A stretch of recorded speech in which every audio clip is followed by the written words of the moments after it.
What's going on, Arizona? Is everyone ready to win this thing? All right, guys. We have an incredible opportunity, something we probably have never had.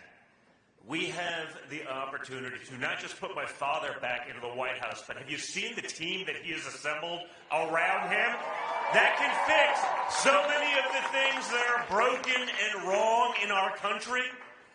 Whether it's RFK Jr. on health, bringing in Tulsi Gabbard. I saw last night Ron Paul now wants to get involved. And then, how'd you like to set Elon Musk loose on the bureaucracy?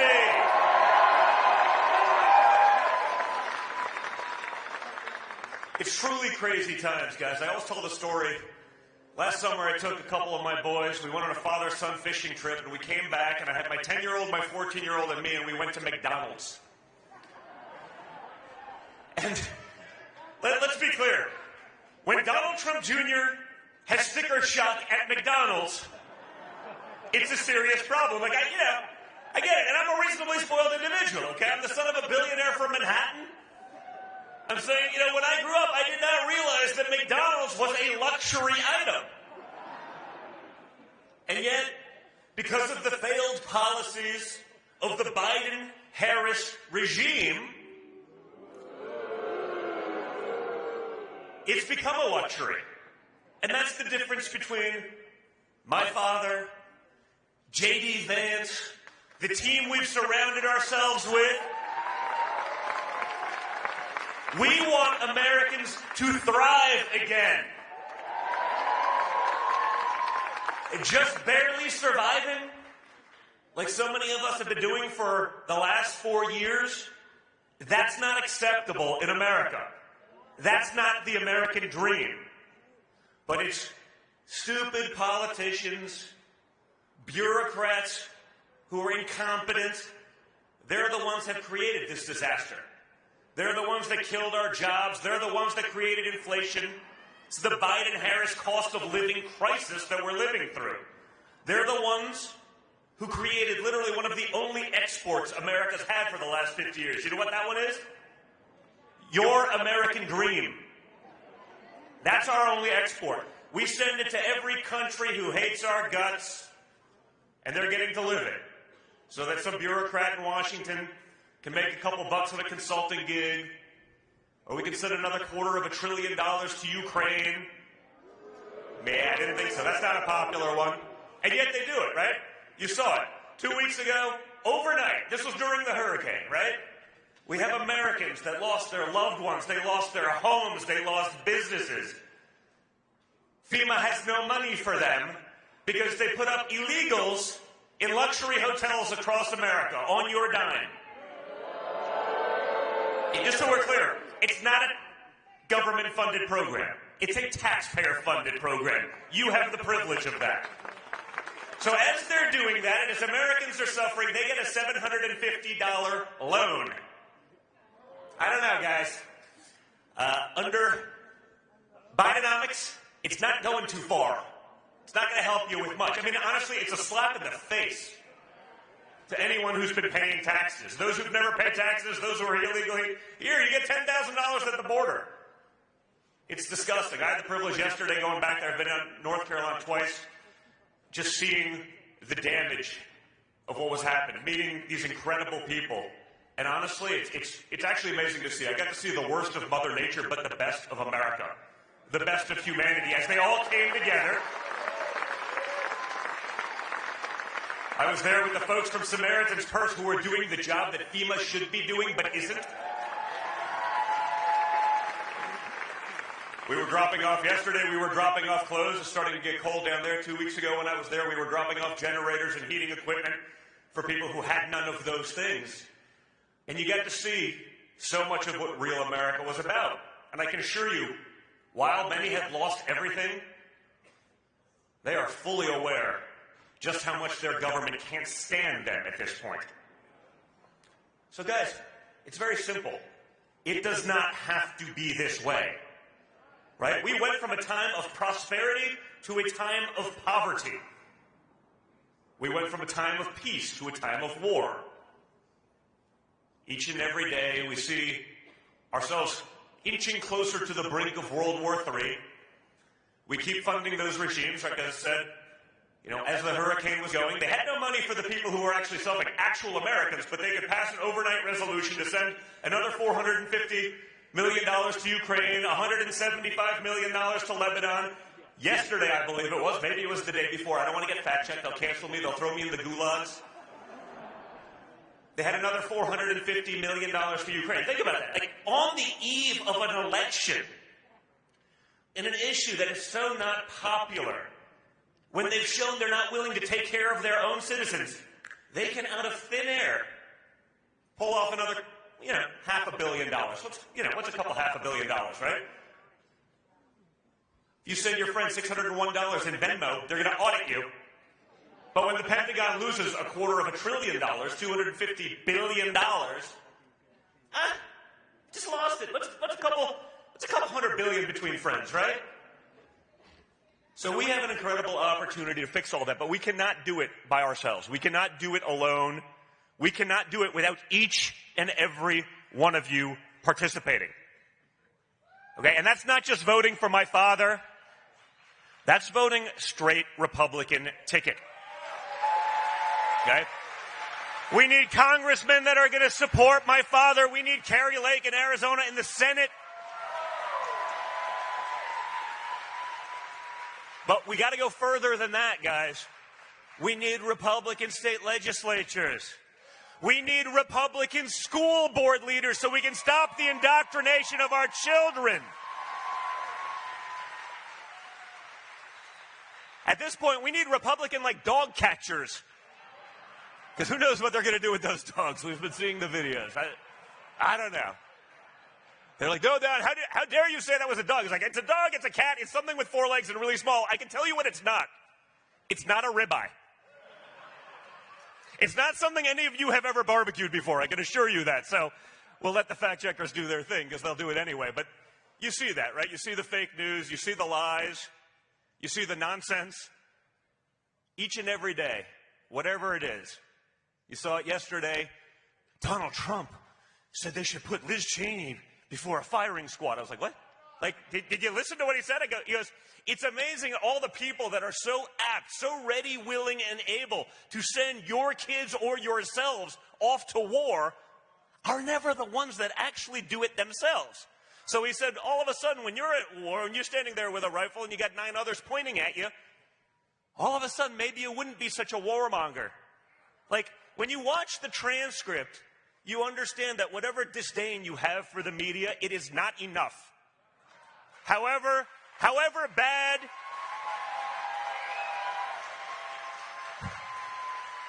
am I right? However bad you think they are, it's not at hey, it's slanted a little bit to the other side. It's at this point full-on propaganda. And again, you have the power to change all of that. You have the power to break down some of that bureaucracy. You have the power to turn off that and start going to all of the other alternative forms of media that are springing up because they have not acted in good faith. But again, you can't do it alone. My father by himself or my father with JD, even the team he's put around him, they've shown they can cancel the most powerful man in the world. They can shut him off. They'll mince his words. They'll cut off his communications.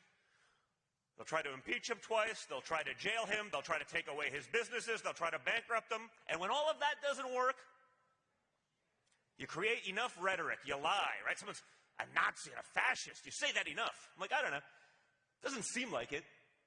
We did have 4 years under President Trump, and we had an incredible economy. We had real wage growth for the lowest income earners. We were signing peace deals in the Middle East. We had a secure border. We're slowing down the fentanyl and drugs that are poisoning and killing all of our children.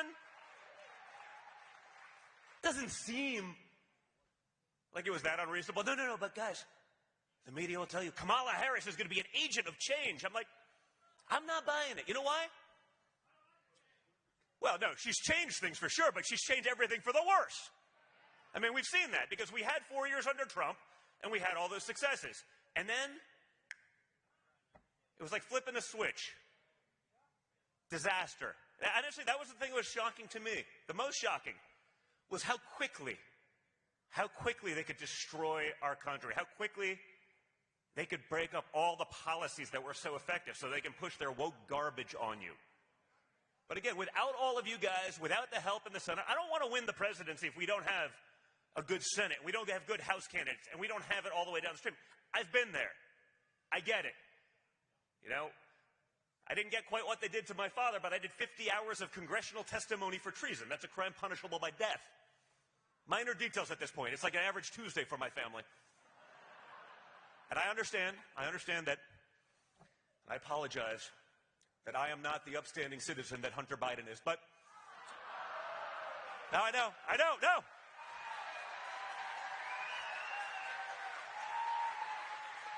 Just ask CNN.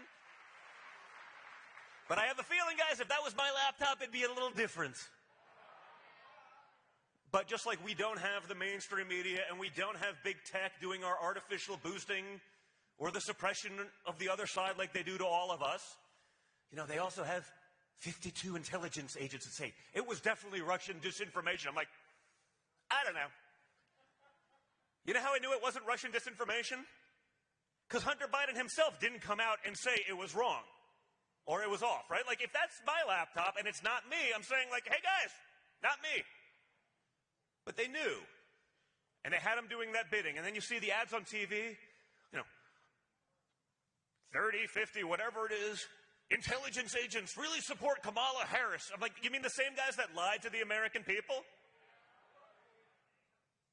The people that talk about fascism, the people that talk about misinformation, they're the ones acting like actual fascists. They're the ones spreading misinformation.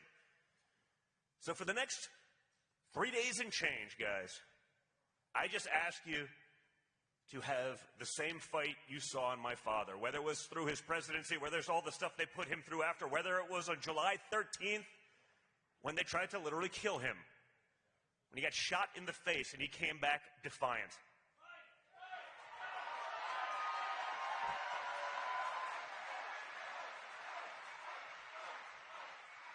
Yeah, these days everyone's a tough guy on a keyboard, right? It's a little different when you actually get shot in the face, and that shows your true character. And that spirit I saw from him that day was the most proud I'd ever been of him. That spirit, that fight, that resolve, that's what kept us out of wars. That's what kept the dictators in check. That's what allowed us to make great trade deals so Americans actually benefit from policy for a change. That's what we need, and we need all of you guys to have that for the next couple days. I know a lot of you have early voted. Raise your hands if you've early voted. All right. So now you have some free time. No. If I get to travel the country and do like 7 of these a day for the last 3 months, you guys can spend 3 days and drive your friends to the polls. You call your friends in Arizona, make sure they're voting straight ticket. Explain the other ballot initiatives to them if they don't know. Then you call your friends in the other swing states and all of the other states, because I want to make sure this is a blowout. We need to make sure it's too big to rig.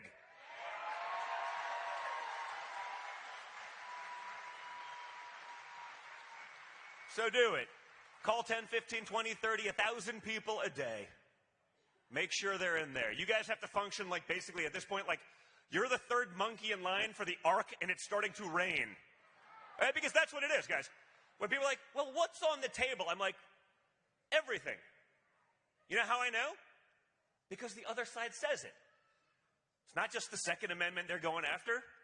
Right? You heard Hillary Clinton and John Kerry and all of them talking about, that pesky First Amendment. We can't let them have that. We got to maintain regulations to prevent the dissemination of misinformation. I'm like, so the people who have been the biggest liars, the biggest hoaxers, they want to be the arbiters of truth.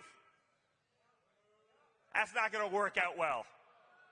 We've seen where this is going. As I said a little bit ago, we've had 4 years under Trump, and we've had 4 years under the Biden-Harris regime. She herself has said There's nothing she could think of that she'd do differently. Nothing. Really, like you wouldn't have done like the Afghan withdrawal differently? You wouldn't have maybe shut down the border so 100,000 Americans don't die of fentanyl poisoning every year?